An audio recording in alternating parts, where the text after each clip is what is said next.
आणि माझ्या सगळ्या तरुण मित्रांनो, आज तुम्हाला मात्र खऱ्या अर्थाने या तुळजापूरच्या पवित्र मातीमधून हात जोडून विनंती करतो. आता इथं बराचसा वर्ग हा 20 ते 25 या वयोगटातला आहे आणि हात जोडून तुम्हाला विनंती करतो. खऱ्या अर्थानं मला माहीत नाही हा विषय कीर्तनात मांडण्याच्या पात्रतेचा आहे किंवा नाही.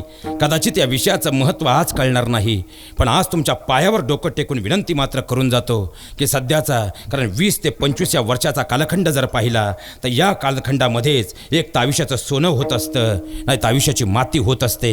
हे सगळ्यात मोठं वास्तव आहे. अहो, ग्लोबलायझेशनचा जमाना एवढा वाढला आहे, मीडियाचा वापर एवढा प्रचंड प्रमाणात वाढला आहे की आमच्या आजूबाजूला काय घडतंय याकडं पाहिला आम्हाला वेळ नाही. त्या मोबाईलच्या मोहजाळामध्ये अडकून आणि समाजामध्ये घडणाऱ्या वाईट प्रवृत्तींमध्ये खऱ्या अर्थानं अलगद आमची मुलं ओढली जात आहेत. शोकांतिक आहे. पण लक्षात ठेवा, जीवनातला पहिला वयोगट म्हणजे 6 वर्षापासून 10 वर्षापर्यंतचा, ज्यामध्ये शिक्षणाची पहिलं पाऊल पडत असतं.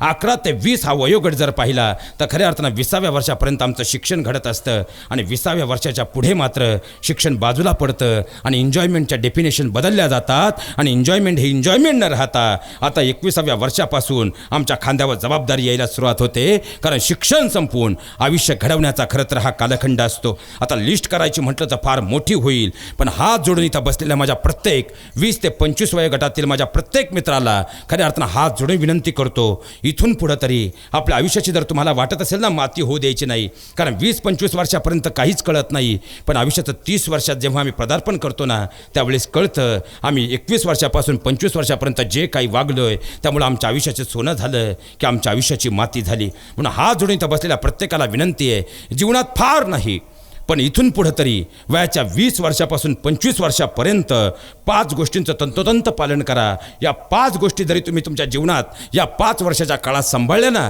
तरी तुमच्या आयुष्याची माती नाही तर सोनं झाल्याशिवाय राहणार नाही. हे वास्तवता आहे. आता जर खऱ्या अर्थानं जर पाहिलं तर मग 5 गोष्टी कोणत्या आहेत की 20 ते 25 या कालखंडामध्ये माझ्या प्रत्येक तरुण मित्रांना आपल्या आयुष्यामध्ये जपल्या पाहिजे, तर त्याच्या आयुष्याचं सोनं होईल. माझ्या तरुण मित्रांना हात जोडून विनंती आहे, पहिलं वाक्य जे वयाच्या 20 वर्षापासून तर 25 वर्षापर्यंत डोळ्यात तेल घालून जपलं पाहिजे, ते वाक्य म्हणजे ऐपत नसताना कोणतीही गोष्ट खरेदी करू नका.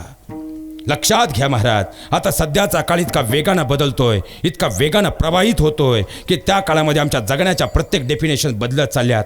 जी मुलं आमच्या गावाकडं खऱ्या अर्थानं एका जोडी कपड्यामध्ये शाळेत जात होती, तीच मुलं इथून बाहेर पडल्यानंतर अरे तुमचे मायबाप काबाड कष्ट करतायत, रात्रीचा दिवस करतायत. अरे कॉलेजला मुलाला घालायचं म्हटलं तर कर्ज काढल्याशिवाय मुलाची ॲडमिशन फी भरता येत नाही. ही आपल्यासारख्या सर्वसामान्य माणसांची परिस्थिती आहे.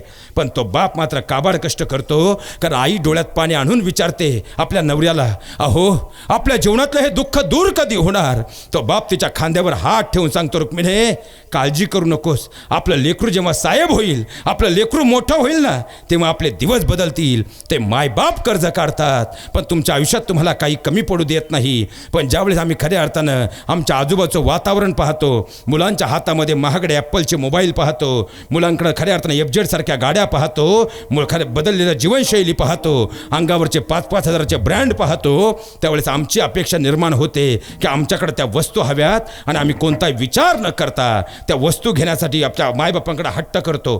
तुम्ही तुमच्या जीवनामध्ये ॲपलचा मोबाईल वापरू नये असं माझं मत नाही, तुम्ही तुमच्या जीवनामध्ये ब्रँडेड कपडे वापरू नयेत असं माझं मत नाही, तुम्ही तुमच्या जीवनामध्ये तुमची एन्जॉयमेंट करू नये असं माझं मुळातच मत नाही. पण खऱ्या अर्थानं ज्यासाठी तुम्ही जो पैसा उधळताय ना, त्यासाठी जो पैसा विनाकारण आणि कोणताही विचार न करता खर्च करताय ना, त्यासाठी आपल्या आईच्या हाताला अनेक फोड आलेत, अरे आपल्या बापाच्या पायाला फोड आलेत, तेव्हा ते पैसा जमा झाला आहे, तो तुमच्या विश्वासानं तुमच्या खिशात खऱ्या अर्थानं त्यासाठी ठेवला आहे की तुमचं शिक्षण पूर्ण व्हावं. पण आम्ही या क्षणिक मोहजाळांमध्ये मित्रांकडे असणाऱ्या वस्तूंमध्ये गुरफटून जर आम्ही त्या क्षणिक मोहजाळासाठी आयुष्याची माती करत असू, कारण लक्षात घ्या, कोरोना आला त्यावेळेस कोरोनानं दाखवून दिलं महाराज की पैशाचं महत्त्व काय आहे. खऱ्या अर्थानं सेव्हिंग करायला याच वयात शिका. जर तुम्ही बचतीची सवय लावली नाहीत ना तर अचानक आलेल्या कोरोनामुळे जर 1-2 वर्ष घरात बसायची वेळ आली तर आत्महत्येपर्यंत आणि डिप्रेशनपर्यंत परिस्थिती जाऊन पोचते.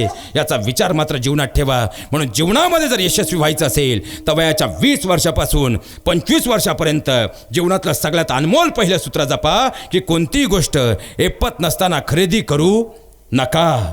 दुसरा सगळ्यात महत्त्वाचं सूत्र या वयामध्ये पाळलं पाहिजे आणि ते म्हणजे व्यसनांपासून दूर राहा. कारण हा आपला खऱ्या अर्थानं गावाकडची मुलं, आपले साधारण वस्तीवर राहणारी आपली सगळी मुलं आनंदानं शाळेत शिकत असतात.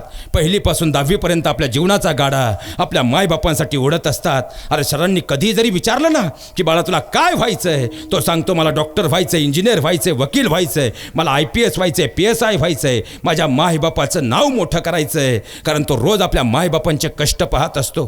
पण तेच आईबाप ज्यावेळी तुळजापूरच्या एखाद्या बँकेमध्ये आपल्या ती आई आपलं मंगळसूत्र गहाण ठेवते, तो बाप आपल्या जीवनाची सगळी पुंजी गहाण ठेवतो आणि आपल्या लेकरासाठी कर्ज काढून त्याला विद्यापीठात कॉलेजला पाठवतो. पण गावाकडे असणारा आमचा साधी बडीशेपची सवय नसणारा मुलगा ज्यावेळेस मोठमोठ्या कॉलेजमध्ये एंट्री करतो त्यावेळेस त्याला समोर काय दिसतं तर ड्रगच्या आहारी गेलेली पिढी, दारूचा घोट घेणाऱ्या एन्जॉयमेंटच्या डेफिनेशन करत रेव पार्टी करणारी पिढी दिसते. खऱ्या अर्थानं गांजा आणि चरस ओढणारी पिढी दिसते आणि ही हल्लीच्या काळातली एन्जॉयमेंटची डेफिनेशन आहे असं त्याच्याही मनात भाव तयार होतो. आणि त्या मुलांबरोबर राहत असताना अलगदपणे तोही या मोहजाळामध्ये ओढला जातो आणि एन्जॉयमेंट कधी कधी आमचं व्यसन बनून जातं हे आमचं आम्हालाच कळत नाही. मग शिक्षण झाल्यानंतर जो मुलगा इथं 12वीला टॉपला होता तोच कॉलेजला गेल्यानंतर कुठंतरी 45-50% येऊन ठेपतो. कॉलेज कसं बसं पूर्ण करून माघारी येतो. पण इथं आल्यानंतर तिथली एन्जॉयमेंट त्याला जीवनात पुन्हा करता येत नाही. म्हणून तो घरी सांगतो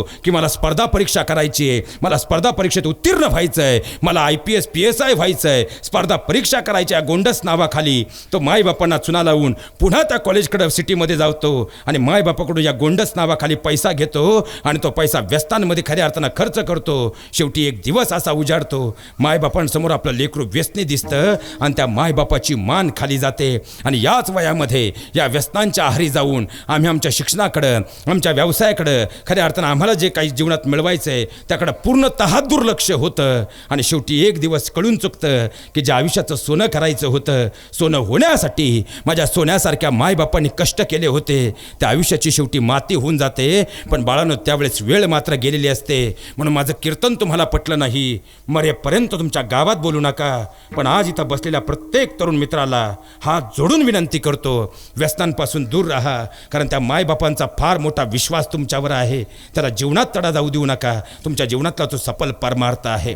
तिसरं महत्त्वाचं सूत्र जे वयाच्या 21 वर्षापासून तर 25 वर्षापर्यंत प्रत्येक तरुणानं जपलंच पाहिजे ते म्हणजे सध्या ग्लोबलायझेशनच्या काळामध्ये ती EMI वरती खरेदी करण्याकडं आमच्या तरुण वर्गाचा सगळ्यात मोठा कल वाढतोय. आज कोणती फायनान्स कंपनी पहा, तुम्ही गुगलवरती जरी सर्च केलं तर प्रत्येक फायनान्स कंपनीचा 60% वर्ग हा वयाच्या 20पासून 25 वर्षापर्यंतचा आहे. आज जर पाहायला गेलं तर साध्या बनियानपासून प्रत्येक गोष्ट आज EMI वरती आम्हाला विकत मिळते. म्हणून कोणत्याही गोष्टीची गरज नसतानाही फक्त फुकट मिळतंय. म्हणून EMI वरती गोष्टी घेण्याकडे आमचा प्रचंड कल वाढतोय. आता इथं बसलेल्याही माझ्या 10-15% मित्रांकडं लाख रुपयाचे खऱ्या अर्थाने ॲपलचे मोबाईल असतील. ॲपल जे काम करतंय आमच्या 10 ते 15 हजाराचा मोबाईल सुद्धा करू शकतो. पण आमच्या खिशात 10,000 रुपये आहे, 90,000 आम्हाला EMI वरती मिळत आहेत. म्हणून लाख रुपयाचा मोबाईल घेणारी आमची खऱ्या अर्थानं या वयातली पिढी निर्माण होतीये. शोकांतिक आहे. ज्या गाडीची गरज आम्हाला आमची 40-50 हजाराची गाडीही करू शकते, पण ग्लोबलायझेशन EMI वरती मिळतात. म्हणून 4-4, 5-5 लाखाच्या गाड्या घेऊन फक्त खोटा फुशारकी गावातल्या चौकामध्ये फिरण्यासाठी दाखवणारी आमची मुलं तयार होतात. पण बाळांनो वयाचा 20 ते 25 हा वर्षाचा कालखंड असा आहे ज्या काळात आमच्याकडे उत्पन्नाचे स्रोत नसतात. फक्त स्वप्न पाहण्याची मुबलकता असते. स्वप्न पाहण्याचं जीवनामध्ये आनंदाचं वातावरण असतं. पण ज्या दिवशी अचानकपणे पहिला हप्ता येतो ना, दुसरा हप्ता येतो ना, पहिला आणि दुसरा हप्ता भरला जातो, पण तिसऱ्या हप्त्याला जवळ पैसेच नाही, काही जवळ कामच नाही. म्हणून ती वस्तू ज्यावेळेस आमच्याकडून हिरावून नेली जाते तेव्हा खऱ्या अर्थानं याच वयोगटामध्ये, कारण या काळातल्या हार्मोन्स बदलांचा वेगही फार प्रचंड असतो, म्हणून मुलं डिप्रेशनमध्ये जातात, नकारात्मक मनात येते आणि आपल्या आयुष्यामधून खऱ्या अर्थाने ही वस्तू गेली, आपल्या जगण्यात अर्थ नाही म्हणून फाशी घेणारी मुलंही आज आम्ही उघड्या डोळ्यांनी खऱ्या अर्थाने शहरांमध्ये पाहतोय. अहो हीच वस्तू घेतल्यानंतर जर त्याचे पैसे भरता आले नाही तर मग मुलं मात्र आपल्या त्याच वयोगटातील म्हणजे 20 ते 25 वयोगटातील मित्रांकडे जातात. मित्रांना हात जोडून विनंती करतात की मला पैसे दे. मित्रांकडून उसनवारी करतात. उसनवारी करून तो हप्ताही भरतात.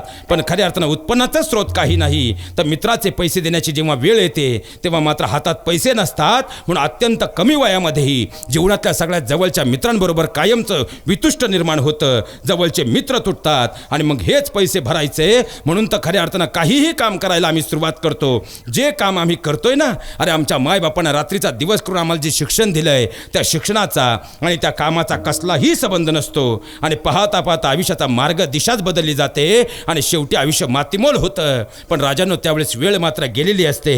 म्हणून हात जोडून तुम्हाला विनंती करतो, खऱ्या अर्थानं फुकटचं मिळतंय. कारण पाहायला गेलं पतंग दीपाची या झगमगा जाळी रे पतंगा, खऱ्या अर्थानं आम्ही यमाईकडे ओढलं जातोय. पण तोच यम आहे शेवटी मात्र वेळेत जर गेला नाही तर समाजातून आम्हाला उठवणार आहे. याचा विचार करा. एखादी गोष्ट गरजेची आहे, मला खऱ्या अर्थानं जर तुम्ही सॉफ्टवेअरमध्ये काम करताय, लॅपटॉपची तुमची परिस्थिती नाही, अशा वेळेस नक्की घ्या, कारण येणारा स्रोत तुमच्याकडे असतो. पण काही हाताशी नाही, फक्त एन्जॉयमेंट आणि मोठेपणा दाखवण्यासाठी EMIच्या नादामध्ये गरज नसताना कोणती गोष्ट विकत घेऊ नका. ही मात्र तुम्हाला तिसरी विनंती करून जातो. चौथा सिद्धांत जो वयाच्या 20 ते 25 वर्षाच्या काळामध्ये माझ्या प्रत्येक तरुण मित्रानं जोपासला पाहिजे आणि तो म्हणजे पळून जाऊन लग्न करू नका. कारण हल्ली पळून जाण्याच्या डेफिनेशन बदलल्यात. आज आम्हाला पळून जाताना कोणताही विचार मनात येत नाही. ज्या आईनं काबाड कष्ट करून वाढवलं, ज्या बापानं काबाड कष्ट करून वाढवलं, माझ्या तरुण मित्रांना हात जोडून तुम्हाला एक सांगू, अरे ज्या दिवशी तुमचा जन्म झाला ना, त्या दिवसापासून तो बाप तुमच्यासाठी जगत होता. अरे याच गावातल्या चौकात त्या बापाला अनेक लोक भिकारी म्हटली, पण त्यावेळी तुमचा बाप मात्र कॉलर ताट करून सांगत होता, अरे मी लाख भिकारी असेल, काही पैसे घेतले, त्या पैशाच्या बळावरती आम्ही फक्त क्षणिक मोहजाळामध्ये आकर्षणाच्या मोहजाळात अडकून आमचं घर सोडतो, बाहेर निघून जातो. 8 दिवस जातात, 15 दिवस जातात, आमचं शिक्षण बाजूला पडतं, काहीही भले मिळेल ते रस्त्याच्या कडेला आम्ही काम करतो.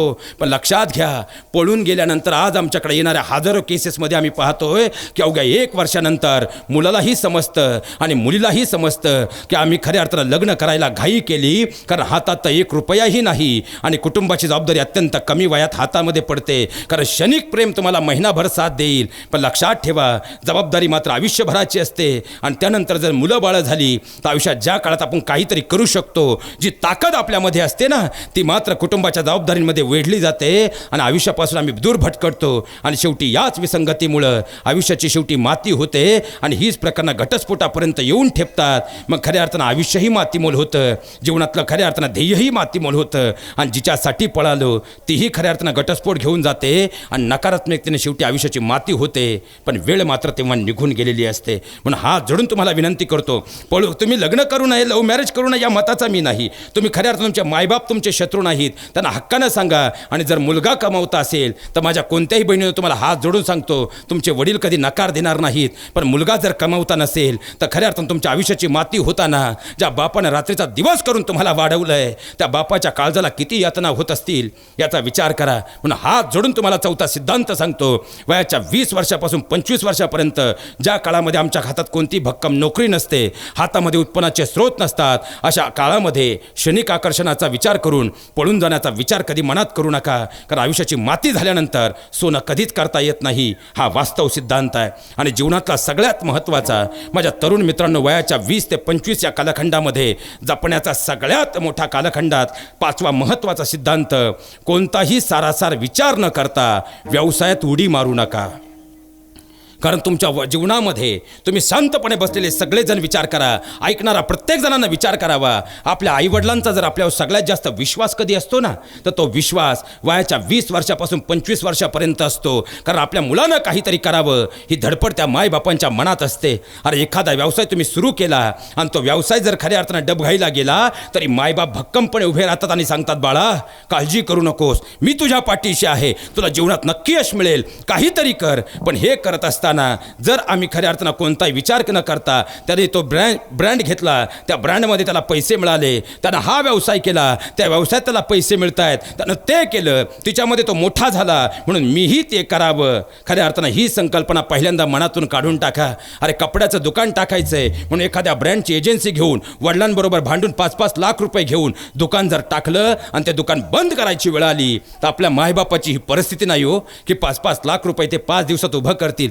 आयुष्याची पुंजी तो बाप तुमच्यासाठी खर्च करत असतो, पण व्यवसायाचा अनुभवच नसेल तर खऱ्या अर्थानं तो व्यवसाय शेवटी मातीमोल होतो आणि त्यावेळेस पैसेही जातात आणि आपल्या आईवडिलांचा आपल्यावरचा असणारा विश्वासही उडून जातो. जगात प्रत्येक गोष्ट मिळवता येईल पण विश्वास कधी मिळवता येत नाही. म्हणून जर खऱ्या अर्थानं कपड्याचं दुकान टाकायचं असेल, पहिल्यांदा कुणाच्या तरी दुकानात 1 वर्ष सेल्समन म्हणून काम करा. तुम्हाला कोणताही व्यवसाय करायचा असू द्या, पण त्या व्यवसायामध्ये पहिल्यांदा दुसऱ्याच्या दुकानामध्ये 1 वर्ष तरी काम करा, त्यातले खास खळगे समजून घ्या आणि खऱ्या अर्थानं त्यानंतरच स्वतःचा व्यवसाय टाकण्याचा विचार करा. आणि बाळांनो, तुम्हाला एक गोष्ट सिद्धांत खरा सांगू, ज्या दिवशी तुम्ही 1 वर्ष दुसऱ्याच्या दुकानात काम कराल ना, त्यावेळेस मायबापाकडे तुम्ही पैशासाठी हट्ट धरणार नाही. कारण पैसा कसा उभा करायचा आणि व्यवसाय कसा घडवायचा याचं परिपूर्ण ज्ञान तुम्हाला आलं असेल. म्हणून मायबापांचा विश्वास ज्या काळामध्ये असतो त्या काळामध्ये फक्त कोणीतरी काहीतरी करतंय म्हणून आपणही ते करावं या खोट्या आशयामध्ये न जगता आपल्या आयुष्यात पहिल्यांदा जे काही करायचं आहे त्याबाबत परिपूर्ण ज्ञान घ्या आणि मग व्यवसायात उतरा.